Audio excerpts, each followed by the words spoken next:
मुझे परदेशी चढ़ई समस्तଙ୍କୁ पर करी अफेरा राइजକୁ ଚାଲି ଯାଇଛନ୍ତି। ରୂପା ଶଗଡ଼ିରେ ସୁନା କନ୍ୟାର ସ୍ୱର ସବୁଦିନ ପାଇଁ ନିରବି ଯାଇଛି। ହଁ ଦର୍ଶକ ବନ୍ଧୁ, ଓଡ଼ିଆ ସିନେ ଜଗତ, ଓଡ଼ିଆ ସଙ୍ଗୀତ ଜଗତକୁ ବି ଏମିତି ଅନେକ ଅବଦାନ ଆଶା ଭୋସଲେଙ୍କର ରହିଛି, ଯାହା ଆଜି ସବୁଦିନ ପାଇଁ ଅତୀତ ପାଲଟି ଯାଇଛି।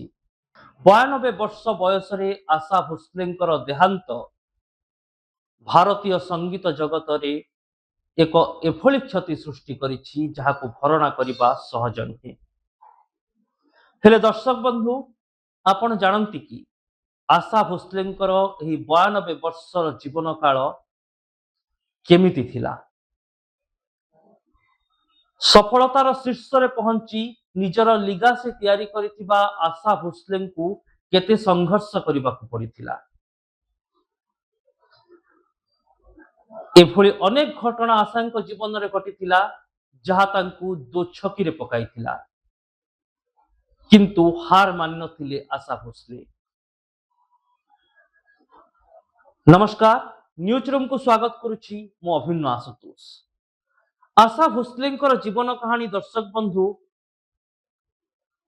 ସଂଘର୍ଷ, ସଫଳତା ଓ ରୋମାଞ୍ଚର ଏକ ବିଶାଳ ପୁସ୍ତକ କହିଲେ କିଛି ଭୁଲ ହେବ ନାହିଁ। 1933 ମସିହାରେ ଆଶା ଭୋସଲେଙ୍କର ଜନ୍ମ ହୁଏ। ସେତେବେଳକୁ ବଡ଼ ଭଉଣୀ ଲତା ମଙ୍ଗେଶକର ଭାରତୀୟ ସଙ୍ଗୀତ ଜଗତରେ ନିଜର ପରିଚୟ ସୃଷ୍ଟି କରିବା ଆରମ୍ଭ କରିଥାନ୍ତି। ହେଲେ ଖୁବ୍ କମ୍ ବୟସରେ ଆଶା ଭୋସଲେଙ୍କର ପିତାଙ୍କ ଦେହାନ୍ତ ହେଲା, ଯାହା ତାଙ୍କର ପରିବାରର ମେରୁଦଣ୍ଡକୁ ଭାଙ୍ଗି ଦେଇଥିଲା। ମାତ୍ର 16 ବର୍ଷ ବୟସରେ ଭଉଣୀ ଲତା ମଙ୍ଗେଶକରଙ୍କ ସହ ମିଶି ରୋଜଗାର କରିବା ପାଇଁ ସିନେମାରେ ଗୀତ ଗାଇବାକୁ ଆଗେଇ ଆସନ୍ତି ଆଶା ଭୋସଲେ। 1940ରୁ 1950 ଇଏ ଆଶା ଭୋସଲେଙ୍କର ସେହି ସମୟ ଥିଲା ଯେତେବେଳେ ତାଙ୍କ ଜୀବନରେ କେବଳ ସଂଘର୍ଷ ହିଁ ସଂଘର୍ଷ ରହିଥିଲା। ଆଉ ସଂଘର୍ଷର ଏହି ଗତି ଭିତରେ ବାଦ ବିବାଦ ତାଙ୍କ ଜୀବନକୁ ଆହୁରି ଇତସ୍ତତ କରିଦେଇଥିଲା। ମାତ୍ର 16 ବର୍ଷ ବୟସରେ ପ୍ରେମରେ ପଡ଼ି ଯାଇଥିଲେ ଆଶା ଭୋସଲେ। ବଡ଼ ଭଉଣୀ ଲତା ମଙ୍ଗେଶକରଙ୍କର ସେକ୍ରେଟେରୀଙ୍କ ପ୍ରେମରେ ଛନ୍ଦି ହୋଇ ଘରୁ ପଳାୟନ କରି ବିବାହ କଲେ। ହେଲେ ଅପରିପକ୍ୱ ବୟସରେ ଏହି ପ୍ରେମ ବିବାହ ତାଙ୍କୁ ବେଶ ମହଙ୍ଗା ପଡ଼ିଥିଲା। ବିବାହ ଆରମ୍ଭରୁ ହିଁ ପାରିବାରିକ କଳହ ଦେଖାଦେଇଥିଲା। ଶେଷରେ ବିବାହ ବିଚ୍ଛେଦ ହେଲା। ହେଲେ ସେତେବେଳକୁ ତିନିଟି ଛୁଆର ମା ହୋଇସାରିଥାନ୍ତି ଆଶା ଭୋସଲେ। ପରିବାରର ଆର୍ଥିକ ସ୍ଥିତି ଠିକ ନଥାଏ। ସ୍ୱାମୀଙ୍କୁ ଛାଡ଼ି ସାରିଥାନ୍ତି, ପିତା ଦୁନିଆରେ ନଥାନ୍ତି। କିନ୍ତୁ ଆଶା ଭୋସଲେ ହାର ମାନିନଥିଲେ। ଗୋଟିଏ ପଟେ ନିଜ 3 ଛୁଆଙ୍କ ଭବିଷ୍ୟତକୁ ସୁରକ୍ଷିତ କରିବାର ସଂକଳ୍ପ, ଆଉ ଗୋଟିଏ ପଟେ ଭାରତୀୟ ସଙ୍ଗୀତ ଜଗତରେ ନିଜର ପରିଚୟ ସୃଷ୍ଟି କରିବାର ଲକ୍ଷ୍ୟ। ଏହା ତାଙ୍କୁ ଆଗକୁ ନେଇଥିଲା।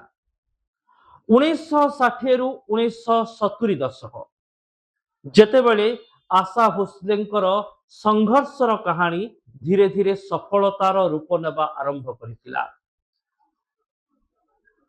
ଆପଣମାନେ ଜାଣିଥିବେ ଯେ ପଞ୍ଚମ ଦାଙ୍କ ଜରିଆରେ ଆଶା ଭୋସଲେ ସଙ୍ଗୀତ ଜଗତରେ ଅନେକ ଖ୍ୟାତି ପାଇଛନ୍ତି। ହେଲେ ପଞ୍ଚମ ଦାଦାଙ୍କ ନାଁ ଆସିବା ପୂର୍ବରୁ ଆଉ ଜଣେ ମ୍ୟୁଜିକ ଡିରେକ୍ଟର ବି ଆଶା ଭୋସଲେଙ୍କ ପାଇଁ ଅନେକ ସଫଳତା ଆଣିଦେଇଥିଲେ। ଆଉ ସେହି ସଙ୍ଗୀତ ନିର୍ଦ୍ଦେଶକ ହେଉଛନ୍ତି ଓପି ନାୟାର। ଓପି ନାୟାର ଆଶା ଭୋସଲେଙ୍କର ଏମିତି କିଛି ହିଟ୍ ସଙ୍ଗକୁ ନିର୍ଦ୍ଦେଶନା ଦେଇଥିଲେ ଯାହା ଆଶାଙ୍କ ପାଇଁ ବଲିଉଡରେ ଏକ ନୂଆ ପରିଚୟ ସୃଷ୍ଟି କରିବାରେ ସହାୟକ ହୋଇଥିଲା। ଏହାପରେ ପଞ୍ଚମ ଦାଙ୍କ ସହିତ ଦେଖା ହୁଏ ଆଶା ଭୋସଲେଙ୍କର ଆର୍.ଡି. ବର୍ମନ। ସେତେବେଳେ ଭାରତୀୟ ସଙ୍ଗୀତ ଜଗତର ସବୁଠାରୁ ସଫଳ ସଙ୍ଗୀତ ନିର୍ଦ୍ଦେଶକ। हेले धीरे धीरे पंचम दा व आर डी बर्मन प्रेम पड़ जाती आशा भोसले। बयसर व्यवधान भी खूब अधिक थिला। यहाकू नहीं भी आशा भोसले को अनेक टाहीटा पूरा शुणा पड़ा। किंतु गोटे पटे क्यारियर गढ़िबार संकल्प, आउ गोटे पटे पारिवारिक और सामाजिक को जीवन को सुरक्षित करिबार दायित्वबोध आशा भोसले को अटल रखिथिला। आर डी बर्मन सह से विवाह कले एवं पारिवारिक जीवन भी बेस सुखपूर्ण थिला। हेले 1994 मसीह आर डी बर्मन देहांत परे बेस एकाकी हो जाइथिले आशा भोसले। यह तांको जीवन रे बेस मर्माहत करिथिला। सेपटे दर्शक बंधु जेतेबेले 1970 रु 1990 दशकर कथा आसे सेतेबेले ओपी नायर द्वारा प्रथमे स्वीकृति पाई परे आर डी बर्मन अधीन रे काम करी निजर एक परिचय और प्रतिष्ठा को सृष्टि करि पारिथिबा आशा भोसले धीरे धीरे बॉलीवुड समेत भारतर विभिन्न सिनेमा रे निजर कंठदान आरंभ कले। पाखापाखि 12,000 रु अधिक गीत गाइथिबा आशा भोसले हिंदी, मराठी, बेंगली, गुजराती, तमिल और ओडिया भाषा रे अनेक संगीत गाइछंती।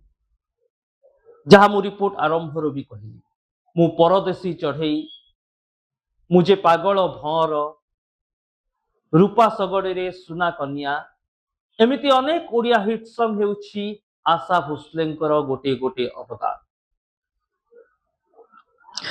तांकु पद्म विभूषण सम्मान रे भी सम्मानित करा जाइछि एवं 90 दशक परे बॉलीवुड रे संगीत जगत रे निजर एक कीर्तिराजी तैयारी करि सारिबा परे एथर एक लिगासी को अपेक्षा करि थाबे आशा भोसले कैरियर। आ 2000 मसीहा ठारू 2026 मसीहा 2 दशंधि रु अधिक समय भितरे निजर एक लिगासी तैयारी करि पारिथिले आशा भोसले। एही लिगासी रो परवर्ती पीढ़ी बा चेहरा भाव परिवार प्रकृत रे किए संगीत दुनिया को आसी पारंती कि बा आसी छंती कि ए सबुर गोटे उत्तर जे गोटे विशाल द्रुम तले छोट छोट प्रतिभा गुड़िक हजि जाती।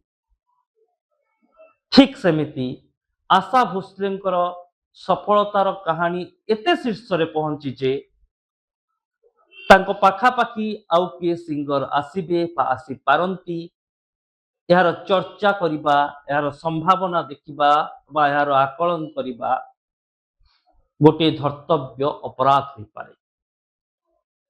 कहीं आशा भोसले सबु बेले आशा भोसले एही ना ही यथेष्ट भारतीय संगीत जगत रे तांकर ख्याति तांकर दबदबा एवं तांकर योगदान को बखाणिबा पाई। दर्शक बंधु आशा भोसले जीवन कहानी जेतिकी रोचक सेतिकी संघर्षमय आउ सेतिकी सफल हेले एहारी भितर आशा भोसले जीवन रे एमिति किछि घटना घटिछि जहाकू नै आज भी अनेक गुजब रही। एही रिपोर्ट रे मु आशा भोसले संपर्कित किछि गुजब और गुजब रो चर्चा पछर वास्तवता कौन ताहा मध्य आपनको जणाई देबी। आशा भोसले जीवन कहानी रे गुजब रो आरंभ हुए तांको बड़ भौणी लता मंगेशकर गुनी।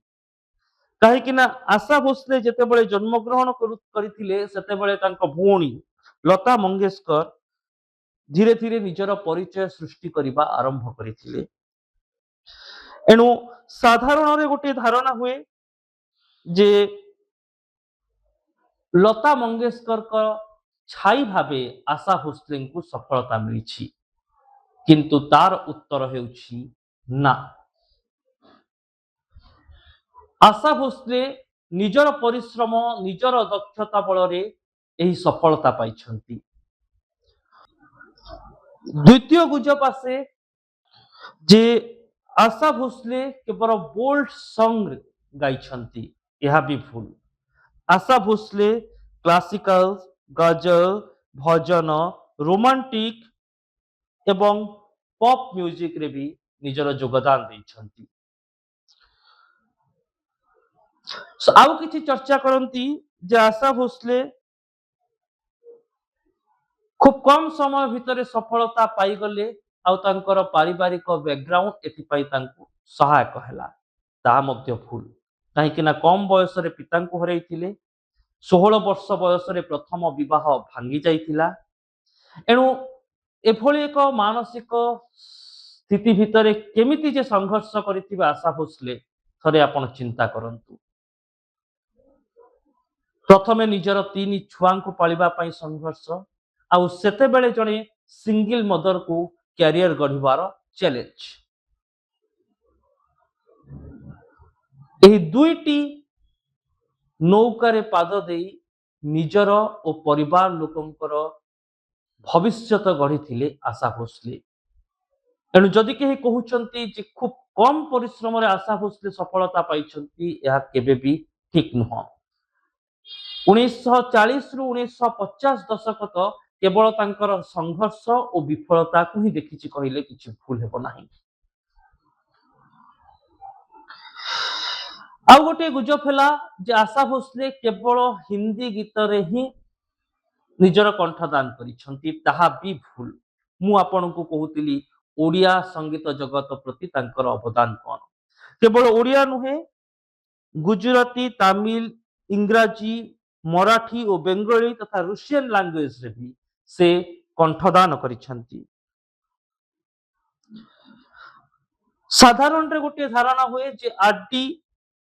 ବର୍ମନ ବା ପଞ୍ଚମ ଦାଙ୍କ ସହିତ ତାଙ୍କର ଦେଖା ଏବଂ ପରେ ପ୍ରେମ ଓ ବିବାହ ତାଙ୍କୁ ସଫଳତା ଆଣିଦେଲା, କିନ୍ତୁ ଏହା ନୁହେଁ। ଆର୍.ଡି. ବର୍ମନଙ୍କ ପୂର୍ବରୁ ଓ.ପି. ନାୟାର ତାଙ୍କୁ ବହୁତ ସୁପରହିଟ ଗୀତ ଦେଇଥିଲେ। ଯେତେବେଳେ ବି ଗ୍ରେଡ୍ ଫିଲ୍ମର ଗୀତ ଏବଂ କମ ବଜେଟର ଗୀତ ଆଶା ଭୋସଲେଙ୍କୁ ଅଫର କରାଯାଉଥିଲା, ସେ ଏକ ପ୍ରତିଯୋଗିତାମୂଳକ ସ୍ଥିତିକୁ ସାମ୍ନା କରୁଥିଲେ, ସେତେବେଳେ ଓ.ପି. ନାୟାର ପ୍ରଥମ ଥର ପାଇଁ ତାଙ୍କୁ ଏକ ହିଟ୍ ସଙ୍ଗ ଦେଇଥିଲେ। ଆଉ ଏହାପରେ ଆର୍.ଡି. ବର୍ମନଙ୍କ ଅଧୀନରେ ସେ ଅନେକ ଗୀତ ଗାଇଛନ୍ତି। କିନ୍ତୁ ତାଙ୍କ ବୈବାହିକ ଜୀବନ ତାଙ୍କ ସଫଳତା ପାଇଁ ଉତ୍ତରଦାୟୀ କହିଲେ ଭୁଲ ହୋଇଯିବ। କାହିଁକି ନା ଆଶା ଭୋସଲେଙ୍କର ପ୍ରତିଭା, ତାଙ୍କ ପରିଶ୍ରମ ଓ ତାଙ୍କ ସଂଘର୍ଷ ହିଁ ତାଙ୍କ ସଫଳତାର ମୂଳ ଦେୟ। ଠିକ ସେମିତି ଆଉ କିଛି ଲୋକ ଚର୍ଚ୍ଚା କରନ୍ତି ଯେ କେବଳ ଚଳଚ୍ଚିତ୍ରରେ ପ୍ଲେବ୍ୟାକ୍ ସିଙ୍ଗର ହୋଇ ଆଶା ଭୋସଲେ କାମ କରିଛନ୍ତି। ନା, ବିଭିନ୍ନ ଆଲବମ, ଗଜଲ, ଏମିତିକି ଆନ୍ତର୍ଜାତୀୟ କୋଲାବୋରେସନରେ ମ୍ୟୁଜିକ ଫେଷ୍ଟିଭାଲ ଗୁଡ଼ିକରେ ମଧ୍ୟ ଆଶା ଭୋସଲେଙ୍କର ଗୀତ ଶୁଣିବାକୁ ମିଳିଛି।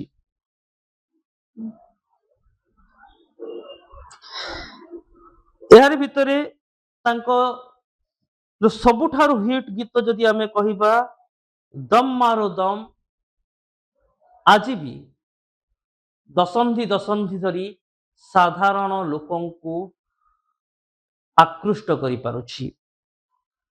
ଓଡ଼ିଆ ସଙ୍ଗୀତ ଜଗତରେ ମୁଁ ପରଦେଶୀ ଚଢ଼େଇ, ଯେତେ ଦୂରେ ଥିଲେ ବି, ଆଜି ମୁଁ କହୁଛି, ଚନ୍ଦ୍ର ମଲ୍ଲିକା ହସେ, ମୁଁ ଯେ ଜଣେ ପାଗଳ ଭଅଁର, ରୂପା ଶଗଡ଼ିରେ ସୁନା କନିଆ, ତୋର ମୋର କଥା ହେବା ଚୁପ ଚୁପ, ଏଭଳି ଅନେକ ଅବଦାନ ରହିଛି। ଆଉ ତାଙ୍କ ଦେହାନ୍ତ ପରେ ତାଙ୍କର ଏହି ଲମ୍ବା କ୍ୟାରିୟର, ତାଙ୍କର ଏହି ଅବଦାନ ଆଜି ଏକ ଅତୀତ ପାଲଟି ଯାଇଛି। କିନ୍ତୁ ଏହି ଅତୀତ ସବୁଦିନ ପାଇଁ ଆମ ମନରେ ଏକ ଅଭୁଲା ସ୍ମୃତି ହୋଇ ରହିବ। ଆଉ ଆଶା ଭୋସଲେଙ୍କର ଅବଦାନ ସବୁଦିନ ପାଇଁ ମନେ ରହିବ। ଦର୍ଶକ ବନ୍ଧୁ, ଆଶା ଭୋସଲେଙ୍କର ସଫଳତା ସଂଘର୍ଷ କାହାଣୀ ଭିତରେ ତାଙ୍କ ଜୀବନର ଅନେକ କିଛି ଘଟଣାକ୍ରମ ଆମେ ଆପଣଙ୍କ ସାମ୍ନାକୁ ଆଣିବାକୁ ଚାହିଁଲୁ। ओडिया सिने और संगीत जगत सह तांकर संपर्क केमिति ताहा भी आपणक सामने रखिलु। आशा करुछि ए रिपोर्ट रो आपण आशा भोसलेଙ୍କ विषय अनेक किछि न जानिले भी अंततः एभली किछि जानिछंती बा जानिबाकु पाई परिछंती ଯାହା ଆପଣଙ୍କ ପାଇଁ ଗୁରୁତ୍ୱପୂର୍ଣ୍ଣ ଥିବ ଏବଂ ଏ ରିପୋର୍ଟ ଆପଣଙ୍କୁ ଭଲ ଲାଗିଥିବ ବୋଲି ଆମେ ଆଶା କରୁଛୁ। न्यूज रूम को आमर सोशल मीडिया साइट यूट्यूब और फेसबुक रे लाइक करंतु, आम चैनल को सब्सक्राइब करंतु, वीडियो को शेयर करंतु, निजर मतामत कमेंट बॉक्स रे निश्चित लिखंतु। रहुछि नमस्कार।